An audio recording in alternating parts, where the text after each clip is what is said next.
Hello, my name is Sophie and welcome back to my channel. Somehow November feels like it was a million years ago, and also it is December 3rd, so it's definitely not too late to be doing a November wrap up, but in my head it feels like it was a really long time ago. So I managed to read 7 books in November. I was really hoping November would be the first month I managed to finish my monthly TBR. Unfortunately it was not, but I had at least started every single book that was on my November TBR. The 2 books I didn't get around to finishing are House of Earth and Blood by Sarah J Maas and Legends and Lattes by Travis Baldree, but I have started both of them. Ironically, I finished House of Earth and Blood this morning, but obviously that's the 3rd of December, so you'll see that in my next wrap up, and I'm hoping to finish Legends and Lattes by the end of the week. Even though it was still my most successful monthly TBR, even if I still didn't finish it, maybe December will be the month I finally finish one of my monthly TBRs. I did manage to finish 7 books in November, which is my joint second highest number of books finished in a month. I imagine the page number will be higher because I read so much of House of Earth and Blood, and that is an 800-page book. Starting with the first book I managed to finish in November was Powerless by Lauren Roberts. This was on my October TBR, and I again really tried to finish it before the end of October but didn't quite manage it in time, so it was one of the first books I finished. Well, it was the first book I managed to finish in November. I rated this 4.5. I really didn't expect to like it as much as I did. I didn't expect the writing to be as good as it was because I'd seen so much hype around it, but also so much criticism of it. I just expected it to be a very mediocrely written book, and don't get me wrong, it was very stereotypical. It was basically just a fantasy rip-off Hunger Games. The parallels to the Hunger Games were incredibly strong, but the writing was actually better than I expected, and I really did like the 2 protagonist characters more than I expected.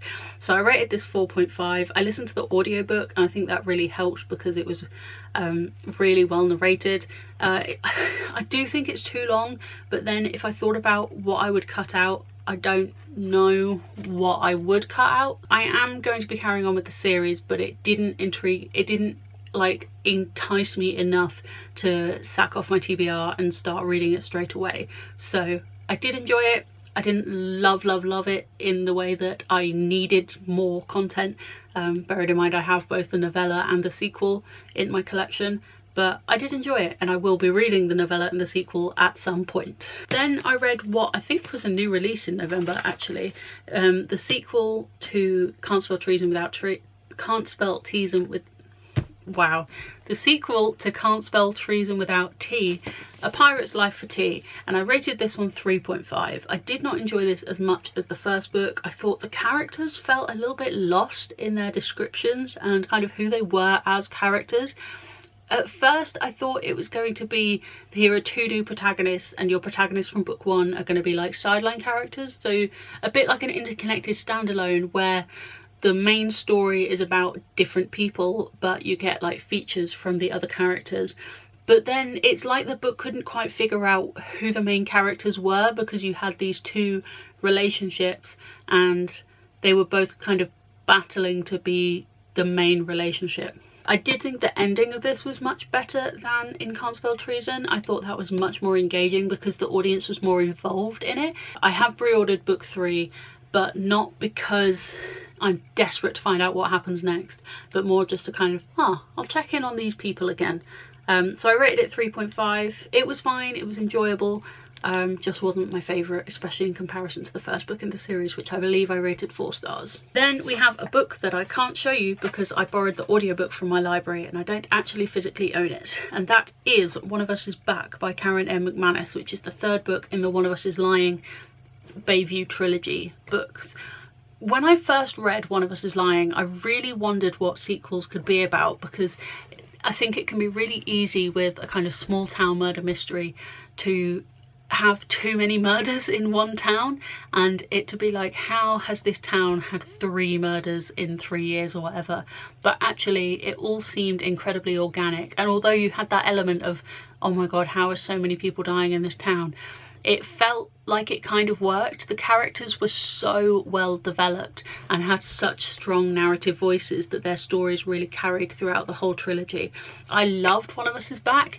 The ending was the first ending in the whole series that I didn't predict. I couldn't figure out what was happening and where and how it was all going to resolve. Again, I thought the audiobook was fantastic. Having separate narrators for each character made such a difference, and I think it made those characters feel even more individual and more defined as individual people.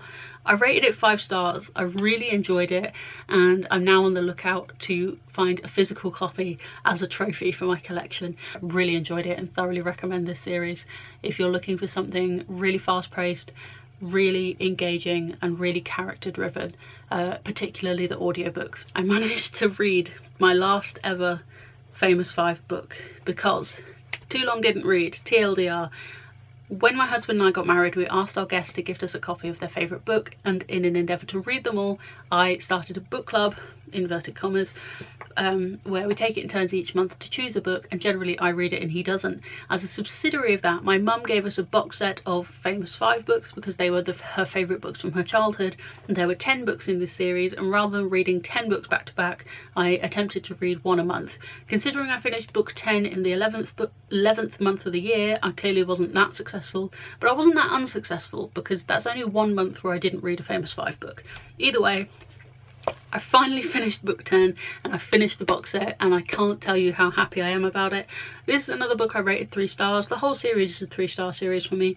I enjoyed it as much as an adult who doesn't have a nostalgic attachment to this book series can, but here's the caveat, Mum, because I know you're going to be disappointed in me.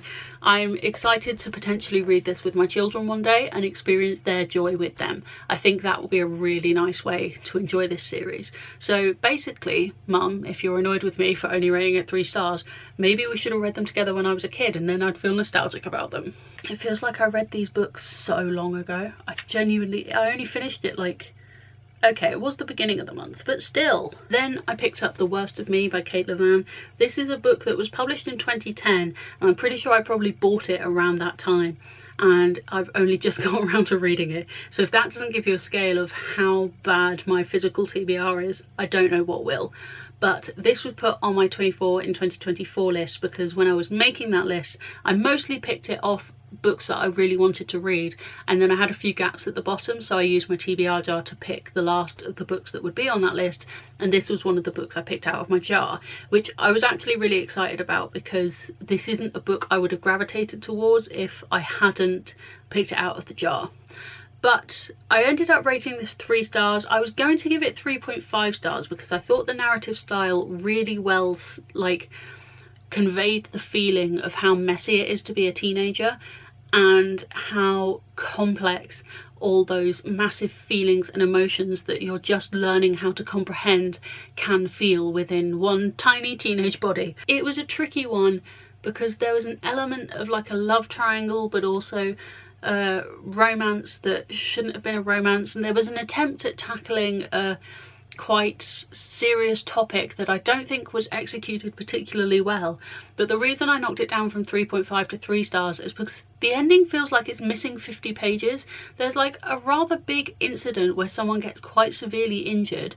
There's what I would describe in another book as a third act conflict, and then it's never resolved. It kind of, there's the third act conflict and then there's like an open ending, and I don't know if that's intentional and it's meant to be more literary and kind of the reader can decide what happens to these characters, but it just felt like something was missing. There was the conflict but there was no resolution, and this book was less than 200 pages. I read it really quickly. The font was relatively big. The writing style was very, very quick paced and easy to read. I genuinely did enjoying it, but I genuinely did enjoy it, but I thought the ending was awful, so this one was a 3 stars at the end of the day. Then, in what has become an annual tradition, going back to the wedding book club, in our anniversary month, my husband and I have decided that what we are going to do, rather than pick a book from the existing wedding library, we are going to choose a new book that we're going to buddy read together. Well, we're meant to buddy read all of the books together, but that's not the point. In our anniversary month, we're going to pick a new book to add to the collection. This year, we chose Delegate Dream Department Store by Mai Lee, which was translated by Sandy Joseon Lee. This is a Korean fiction, and I rated this one 3 stars as well. Not a bad 3 stars. 3 stars is a good rating for me. I did enjoy it. I thought the narrative style was very easy to comprehend. The writing style was really nice. This cover is stunning. Not that that contributes to the rating, but it is absolutely beautiful. The Delegat, one of the main characters, gave me the same vibes as Big World from Robots, if you've seen that animated movie, and then generally the rest of the book gave me the same kind of vibes as like Inside Out. So it's almost quite whimsical, and I think the writing style, to me, it gave very strong middle grade vibes. It's definitely an all vibes no plot book, and I don't think those are for me. I'm someone who's very character driven, and I need those characters to be doing something and working towards a goal, and there wasn't really any of that in this book. So the 3-star rating isn't a criticism per se. I think it's more just that this kind of book isn't for me. We do have the sequel, which I will be reading at some point, and my husband is currently reading this book. But yeah, that was a 3-star read for me. But not a bad one. It was fine. And he's on page 95, which is nearly halfway through. He can probably read the end of this in one sitting. So if you'd like to hear his review, let me know and I'll try and get him to say it on camera. Then last but not least, we have another one from my 24 in 2024. I managed to finish The Fine Print by Lauren Asher. I really didn't think I was going to like this. I read the first few pages of this when it was on Kindle Unlimited. Well, when I had Kindle Unlimited earlier this year, and I thought the narrative style was really cringy. I thought I was going to hate this. I thought the characters were going to feel super unrealistic. And then I read it all and I rated it 4 stars. Is it a little bit cringy and unrealistic? Yes. Did I somehow still find the characters quite engaging and endearing and quite like the story of it all by the end? Also, yes. I do hope to be picking up the 2 sequels to this book, because it falls into the category of an easy cheesy romance, which I think I'm going to be saying that phrase a lot over the next month, because a lot of the Christmas books that I like reading are easy cheesy romances, and this was easy, a bit less cheesy, definitely a romance. I was a bit dubious when they were already talking about their spark on like page 30 from both perspectives, but to be honest, I don't think they got together too quickly. I thought their emotional relationship was really well covered. It didn't feel like they were attracted to each other for no reason. It felt like there was an actual emotional connection. I feel like there was an actual emotional character depth. And I was genuinely surprised. Do I think this is one of the best books ever written? Absolutely not. Will I be reading more from Lauren Asher? Yeah, I think I will. I did actually like this series. I kind of like the Disneyland-esque vibe as well. And yeah, I think the next 2 books in the series will be nice palette cleansers for next year. Not that I'm going to buy them, because I'm so overwhelmed by my physical TBR and I need to stop buying new books. So that's it. That's the whole stack. That's 7 books, 6 physical and 1 audiobook. Some of these I read as audiobooks as well. That's my November wrap up, and we're going into December feeling very optimistic. I was feeling a little bit slumpy, but now that I finished House of Earth and Breath, I feel like I can start really focusing on reading some of the shorter books and kind of getting back on track. Not that I was off track, and not that numbers are the important bit. I don't want to finish books quickly, but I enjoy reading books, so anytime I can make more time for that is a good one for me. That's my November wrap up. Please do tell me about the books you finished last month in the comments. If you've got any plans for your December reading, please do let me know.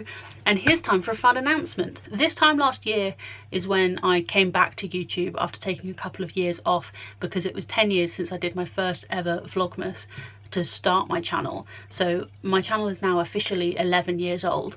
I'm clearly not doing Vlogmas again because it is the 3rd of December, but I had so many ideas for videos I wanted to make this month, and I believe there are 12 of them. I'm going to try to do like a 12 days of Christmas-esque challenge slash video collection. I'm going to try and post more videos this month. Hopefully there will be 12 of them. I'm aiming to post every 3 days, which isn't 12 videos, but the maths will or will not be mathing. I haven't come up with a good name for this series because it doesn't feel like it should be a 12 days of Christmas, because it's not consecutive days, but it's not Vlogmas because it's not every day. I don't know, but I'm hoping to be posting more frequently this month, and I am very excited about all the videos I'm going to be making. So thank you so much for watching. I hope you're having a great day. I hope you're reading a great book, and I will see you sooner than expected with another bookish, probably festive video. Bye!